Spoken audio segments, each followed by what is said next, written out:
আসসালামু আলাইকুম, সবাইকে স্বাগতম।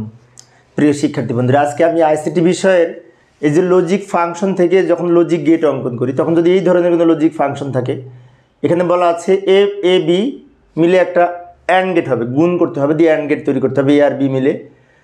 আবার এই এ নট আর বি নট মিলে আরও একটি অ্যান্ড গেট হবে। তো দুইটা অ্যান্ড গেট মিলে মাঝখানে প্লাস মানে কি আর একটা যোগের জন্য অর গেট তৈরি করতে হবে। তাহলে এটা দিয়ে একটা অ্যান্ড গেট, এটা দিয়ে একটি অ্যান্ড গেট, আর মাঝখানে দুইটা ফলাফল মিলে আরও একটি অর গেট হবে। তো যাই সমাধানের চেষ্টা করি। ইনপুট হিসেবে এখানে এ আছে, আবার এ নট আছে, বি আছে, বি নট আছে। তাহলে আমরা এখানে এ আর এখান থেকে একটা লাইন টেনে আমরা এ নট তৈরি করে নিতে পারি, যে এ নট এখানে বের করে নিলাম।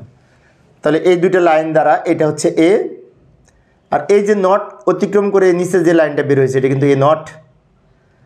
আবার বি এর অনুরূপ আমরা তৈরি করতে পারি, এই লাইনটা বি, এখান থেকে এই নটটা অতিক্রম করে এখানে বি নট তৈরি হয়েছে, এ নট, বি বি নট।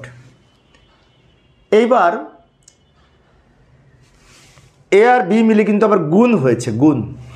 তো গুণ করার জন্য অ্যান্ড গেট, এই লাইনটা হচ্ছে এ আর এই লাইনটা হচ্ছে বি, এই দুইটা মিলে কী হয়েছে? গুণ হয়েছে। গুণ মানে কি? And gate.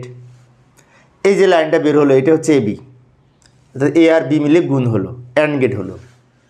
আচ্ছা, আবার এইখানে লক্ষ্য করি প্লাস আছে, প্লাসটা পরে দিব, কারণ আগে আমরা এই দুটো অঙ্কন করব, এই দুটার ফলাফল নিয়ে লাস্টে প্লাসের জন্য অর গেট অঙ্কন করব।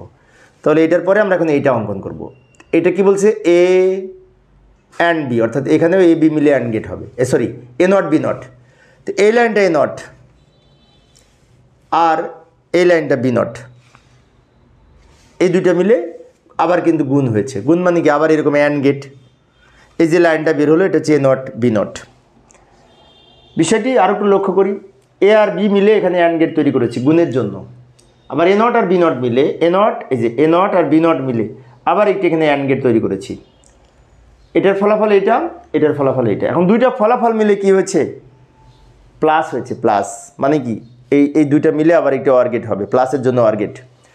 এখন অর গেট তৈরি করার জন্য আমরা একটু ছোট করে নিতে পারি, নিচে না লাইন টেনে আবার নিচ থেকে উপরে নিয়ে একটু ছোট করে নিলাম। এটা দিয়ে আমরা এখন এই প্লাসের জন্য অর গেট তৈরি করব। এই যে লাইনটা বের হলো এটা হচ্ছে এই টোটালটা,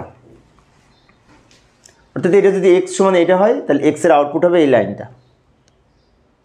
বিষয়টা আরেকবার বলছি, লক্ষ্য করি, এ আর বি মিলে এখানে গুণ হয়েছে, আবার এ নট বি নট মিলে এইখানে গুণ হয়েছে, গুণের জন্য অ্যান্ড গেট।